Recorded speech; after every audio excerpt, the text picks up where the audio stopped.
The NFL just witnessed what might be the most disruptive contract negotiation in professional sports history, a moment so seismic that its aftershocks are still shaking every front office and boardroom across the league.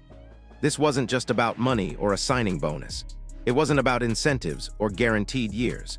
It was about power, control, and one young quarterback who dared to flip the entire system upside down. Shadur Sanders didn't just sign a rookie deal. He redefined what an athlete can demand from one of the most powerful institutions in American sports. He didn't walk into the league as an employee. He walked in as a partner, armed with influence, a media empire, and a vision that has executives panicking. What Sanders secured is being called the Prime Equity Clause, a groundbreaking addition that gives him ownership and profit participation in every piece of revenue generated by his name, image, and likeness. For the first time in NFL history, a player, not the team, not the league, will directly earn a cut of every jersey, commercial, broadcast highlight, and sponsorship tied to his brand. The old model where the NFL owned everything, the logos, the likenesses, the merchandising rights, has been shattered by a 21-year-old rookie who saw through the illusion of control. Every highlight clip with his face, every promotional post with his name, every bit of fan merchandise that bears his number now contributes directly to his income. It's not just a contract, it's a declaration of independence. To understand why this move terrifies the NFL, you have to understand how deeply entrenched their control system has always been. Rookie contracts are built on hierarchy and obedience. The pay is fixed, the bonuses are structured, and the player's public image belongs to the franchise. For decades, players accepted it because there was no other option. The league dictated the rules, and if you wanted to play, you fell in line. But Sanders walked into his negotiation with a completely different energy. He wasn't pleading for a chance. He was presenting a partnership offer. He came with millions of followers, a digital production empire, and a brand already bigger than some NFL team's online presence. He didn't need the league to make him famous. He was already famous. That realization gave him the kind of leverage few rookies could ever dream of. While most players fight for an extra signing bonus, Shedeur was fighting for autonomy. He told the NFL he wouldn't surrender his digital rights. He wouldn't let them take control of the image he'd built before he ever set foot on an NFL field. The NFL could have said no, but they didn't. They couldn't, because the truth was the league needed him. They needed his audience, his engagement, his ability to connect with younger fans that traditional broadcasts can't reach anymore. So they gave in. They allowed the Prime Equity Clause, and in that moment the balance of power began to shift forever. The numbers behind this revolution are staggering. On paper, Shadeur's rookie deal looks ordinary, a standard 4-year, $4.6 million contract. But before even taking his first NFL snap, he had already earned more than $14 million through personal ventures, his own content, merchandise, and brand partnerships. That's triple what the NFL will pay him in his first 2 seasons combined. And the truly astonishing part: his jersey sales alone have generated over $250 million for the league. Thanks to his new contract clause, that's not just headline revenue. It's money directly flowing into Shadeur's pocket. The same system that used to exploit player likenesses for billions is now paying out to the very athlete it once sought to control. The traditionalists in the NFL hate this because it breaks their most sacred rule, that the league always comes first.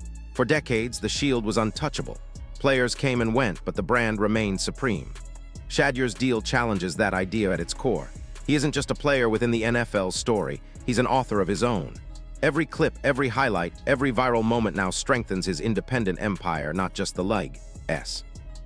The NFL has lost its monopoly on narrative control, and that's what scares them most. This clause isn't just revolutionary, it's contagious. Every rookie entering the league next year will study this blueprint. Every agent representing young talent is already adjusting their strategy. Veterans who spent years letting the league own their likeness are demanding to know why they don't have the same rights. The league can't stop that spread. They can't put this genie back in the bottle. When one player proves that autonomy and profit sharing are possible, it becomes the new expectation. The power dynamic shifts from what the league offers to what the player demands. The comparison to global sports icons is inevitable. LeBron James has production companies, Cristiano Ronaldo has entire business empires. Athletes who understand their influence doesn't end when the game clock runs out. Shadur Sanders is now bringing that same philosophy into the NFL, and he's doing it before his first professional snap. He's not negotiating as a seasoned veteran or a two-time MVP. He's doing it as a rookie.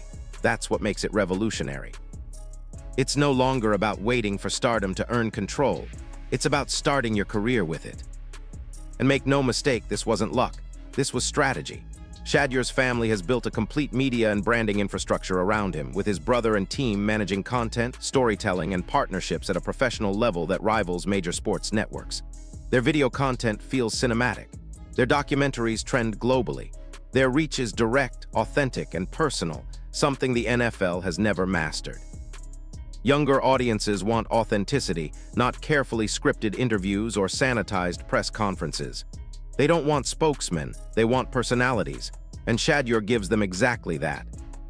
That's why this moment matters beyond football.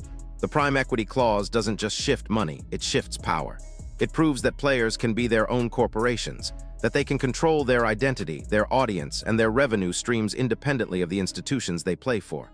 It sets a precedent that could redefine how contracts are written across every major sport. The NBA, MLB, NHL, none of them will be able to ignore what's happening here.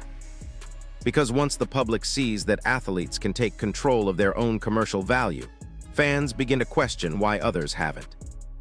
The NFL now faces a choice: evolve or resist. They can try to tighten contract language in future negotiations, limit what players can demand, and attempt to preserve the old hierarchy. But that approach risks alienating the next generation of talent, and more importantly, the next generation of fans. Younger audiences don't respond to corporate censorship. They respond to transparency, storytelling, and authenticity. They follow players, not leagues. And if the NFL tries to stifle that connection, they'll lose cultural relevance faster than they can replace it. Shadur Sanders is playing a long game. He's not building a 10-year football career. He's building a 50-year brand. Even if injuries or fate cut his on-field journey short, his media company, his content, and his influence will continue to thrive. He's already created a model for athletes to build financial independence that doesn't rely solely on game checks or endorsement deals. He's redefined what it means to be a professional athlete in the 21st century. And now other players are watching closely, taking notes, and preparing to follow the path he's laid out. The NFL may hate it, but they can't stop it. Because this isn't just about one player, it's about a movement. It's about athletes realizing they don't need to hand over control of their own image to anyone. It's about the end of the one-sided relationship between players and the league. Shadur Sanders didn't just sign a contract, he sparked a revolution, one that could change professional sports forever. Now the question is simple.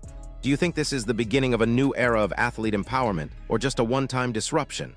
Should every player have the right to equity in their own brand, or does this risk fracturing the league's structure beyond repair? Drop your thoughts below and join the conversation. And if you believe what Shedeur just did will reshape the future of sports, hit that like button, subscribe for more deep dive stories like this, and turn on notifications. Because this isn't just football history. It's the start of a new era where players finally own their power.